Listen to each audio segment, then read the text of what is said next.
Monsieur le Président, il est 5 heures, on est le 24 juin et c'est la fête nationale au Québec, grande journée.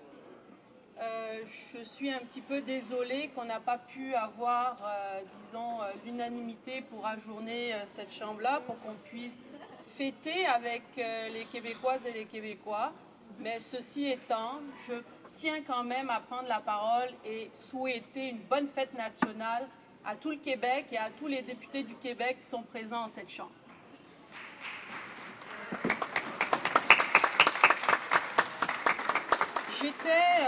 J'étais lundi dernier sur une zone de piquetage à Montréal et j'ai rencontré plusieurs travailleuses et travailleurs.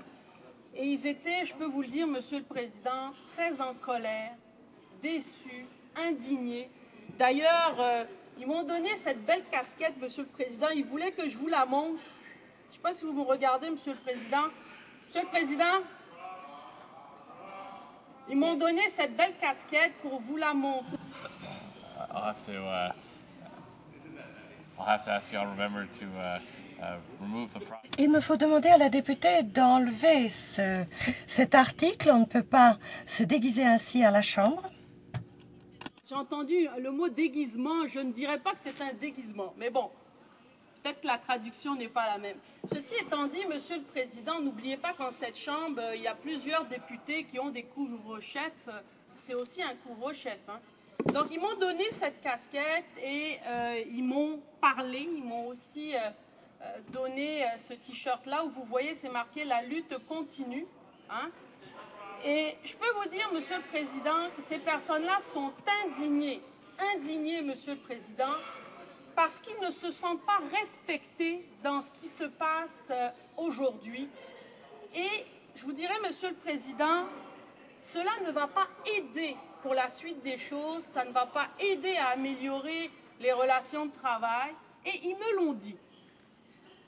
Dans son rapport annuel de 2009, Monsieur le Président, Post Canada a confirmé avoir enregistré pour une 15e année de suite des profits et un bénéfice net consolidé de 281 millions de dollars sur des revenus de 7,3 milliards de dollars. De plus, Post Canada dissimule toujours, au cas que vous ne le sauriez pas, un bilan financier pour l'année 2010. Or, une élémentaire transparence exigerait qu'il rende public ces résultats de l'année dernière. On ne l'a toujours pas, donc on ne sait pas combien de millions ou de milliards qu'ils ont fait. Je rappelle à tous les parlementaires et aux citoyens qui nous écoutent aujourd'hui que la loi constituante de Post Canada prévoit que ce service public doit chercher l'autofinancement, mais pas le profit à tout prix, au détriment d'une offre de services équitable partout, notamment dans les petites collectivités. La loi donc de Post Canada dit, et je le cite à l'article 5 alinéa 2, que la société doit, tout en assurant l'essentiel du service postal habituel, veiller à l'autofinancement de son exploitation dans des conditions de normes de service adaptées aux besoins de la population du Canada et comparables pour des collectivités de même importance. Donc, l'autofinancement dont on parle dans la loi constituante de Post Canada ne vise pas chacune de ces opérations prises isolément, mais bien de façon globale, des opérations plutôt globales. Donc, il est normal que certaines opérations de Post Canada soient profitables et même très profitables. Ainsi, celles-ci devraient financer les opérations nécessaires mais déficitaires, et ce pour le développement et donc le maintien dans les collectivités du service. Et puis on le sait très bien dans certaines petites localités où c'est plutôt difficile de maintenir le service. Monsieur le Président, dans ce conflit de travail-là, le gouvernement fédéral aurait dû, dès le départ, donner des orientations claires à la direction de Post Canada pour faire une offre aux travailleuses et aux travailleurs des postes qui soit respectueuse de l'esprit de cette loi. Et Monsieur le Président, je l'ai posé la question en Chambre, je l'ai demandé au gouvernement de faire en sorte de permettre justement de régler ce conflit-là non pas comme il le fait maintenant avec une loi spéciale, mais de passer un message clair à la direction de Post Canada qu'il fallait s'asseoir et régler ce conflit-là de manière respectueuse. Au lieu de cela, le gouvernement présente un projet de loi qui a pour effet de dire, c'est comme ça qu'on le comprend, si vous n'acceptez pas l'offre globale de votre employeur, nous vous accordons moins de salaire que ce que l'employeur vous offre. C'est-à-dire un chantage ignoble, indigne, inacceptable, un projet de loi qui va permettre de retirer 875,50 $ des poches de ces personnes-là, donc des gens à temps plein, durant 4 années de l'entente. En tout, le gouvernement privera 35 millions de dollars à ces personnes-là et à leurs familles. Et ça, là, Monsieur le Président, c'est vraiment inacceptable. Tout ça dans un contexte où Post Canada a elle-même décidé de faire un lock-out et bien sûr de priver toute la population du courrier, alors que le syndicat, et pardon si je dis le mot syndicat, oui, c'est les syndicats, et le syndicat représente des femmes et des hommes qui enrichissent notre société, et ces personnes-là avaient décidé de manière responsable de faire des grèves tournantes, justement pour ne pas faire une grève totale. Et ça s'appelle être responsable. Mais non, Post Canada décide quoi? On ferme la shop, puis on empêche tout le monde de rentrer. Puis quel est le but de ça, Monsieur le Président? Ce qu'on vit aujourd'hui, une loi spéciale pour obliger le retour au travail forcé, dans des conditions inacceptables. Monsieur le Président, les ministres du gouvernement conservateur ont dit et redit, et ils le disent encore, et ils l'ont dit lorsque j'ai posé la question, Post Canada est une institution indépendante, on ne se mêle pas de ça. Or, dans les faits, ce gouvernement a été plus que silencieux, il a été plus que complice des actes de Post Canada, il est maintenant le principal acteur qui tire les ficelles de ce conflit de travail. Il s'est ingéré non pas comme un médiateur de justice et d'équité, mais comme un vrai employeur dans cette organisation-là, mais même pas un bon employeur, un employeur dictateur qui impose ses règles par la force. Et ça, c'est une honte. Une honte, vous faites honte au Canada. Et pourtant, moi qui suis une souverainiste, dire ça là, c'est un petit peu dur. Mais je vous le dis, c'est une honte au Canada. Monsieur le Président, un des litiges importants dans ce conflit-là, c'est ce que les travailleuses et les travailleurs me disent, c'est que Post Canada veut imposer des clauses orphelins.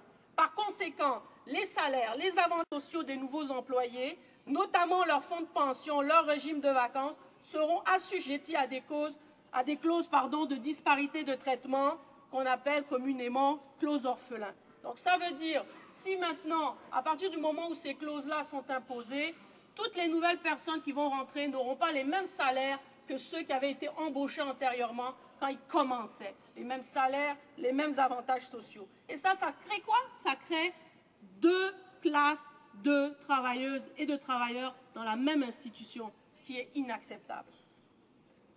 Sachez, Monsieur le Président, une minute. Bon. En une minute, je vous dirais qu'au Québec, on a quand même pris des mesures importantes pour que ces fameuses clauses orphelins qu'on appelle ne puissent être appliquées de manière systématique. D'autre part, posons-nous la question, je vais essayer d'aller plus vite, Monsieur le Président. Bon, je vais terminer en vous disant, Monsieur le Président, que ce jour est un jour quand même assez sombre avec ce projet de loi-là. Il faut se rappeler que le gouvernement a décidé d'imposer son empreinte, quant à moi, d'iniquité et de non-respect, de discrimination et d'injustice dans les relations de travail qui vont prévaloir à Post Canada. Mais c'est dommage parce que les travailleuses et les travailleurs de Post Canada ont fait de cette organisation, et puis là je cite Brand Finance Canada qui disait en 2009 que Post Canada est la marque la plus iconique du Canada. Et en plus de ça, Elle est considérée comme 50 des meilleures entreprises citoyennes au Canada par Corporate Knights. Et tout ça, c'est... Questions and comments, questions and commentaires. The honourable member for Caribou. L'honorable député de Caribou Prince George. Merci, Monsieur le Président. Je me souviens, au fil des ans, la députée d'Ahuntsic était membre du Bloc, qui n'est plus reconnu ici. Elle et ses collègues se levaient sans cesse, demandant que le gouvernement fédéral intervienne de plus en plus dans les affaires du Québec, en envoyant plus de fonds pour ceci, plus d'aide pour cela. Ils voulaient l'intervention du gouvernement fédéral et maintenant, le gouvernement fédéral, par le biais de ce projet de loi, veut intervenir d'une façon qui servira le bien de tous les Canadiens pour mettre fin à cette grève postale. Et cette députée ne peut pas avoir le beurre et l'argent du beurre, c'est l'un ou l'autre.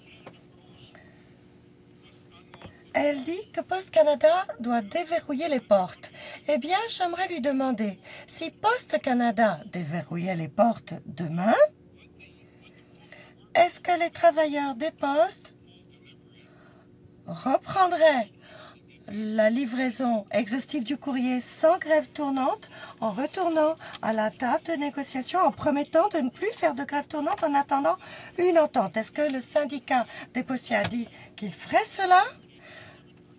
Je n'ai pas entendu cela mentionné du tout ce soir. Merci, Monsieur le Président. Je voudrais d'abord rappeler à mon collègue que je suis toujours député du Bloc québécois. Toujours. Je n'ai pas changé. D'une part.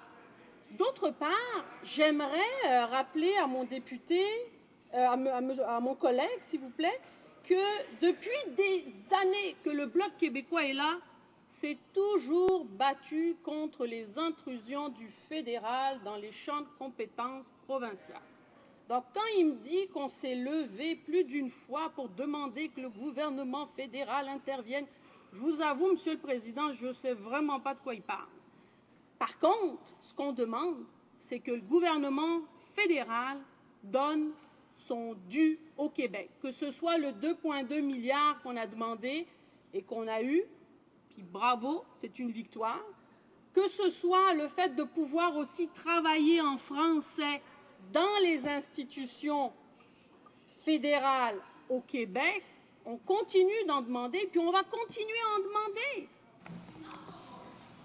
Questions et commentaires. L'honorable député d'Acadie Bathurst. Merci, Monsieur le Président.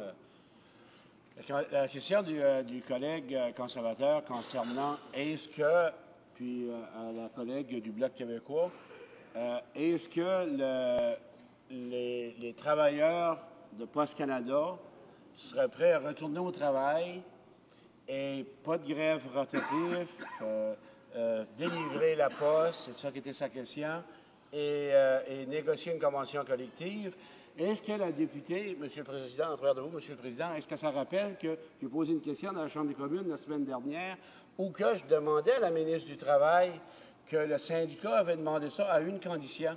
À une condition, oui, à une condition, qui est dans la loi présentement, là, dans la loi qu'on est en train de discuter, que Post Canada respectait la convention collective qui était expirée et qu'elle ramenait de nouveau les bénéfices aux travailleurs, les bénéfices maladie, puis les bénéfices de médicaments, puis s'ils mettaient ça en place, qu'ils promettaient de retourner à la table de négociation, retourner dans les bureaux de Post Canada et délivrer la poste des Canadiens et Canadiennes. Est-ce que la députée se rappelle que la question a été posée de la Chambre des communes et l'assurance que tout le monde retournait à la table de négociation et travailler? Est-ce que la députée se rappelle?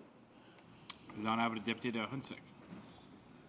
Écoutez, Monsieur le Président, oui, dans le sens que c'est ce que aussi les syndiqués, les personnes, les travailleuses, travailleurs me disaient, qu'ils sont de bonne foi, ils sont prêts à retourner à la table des négociations.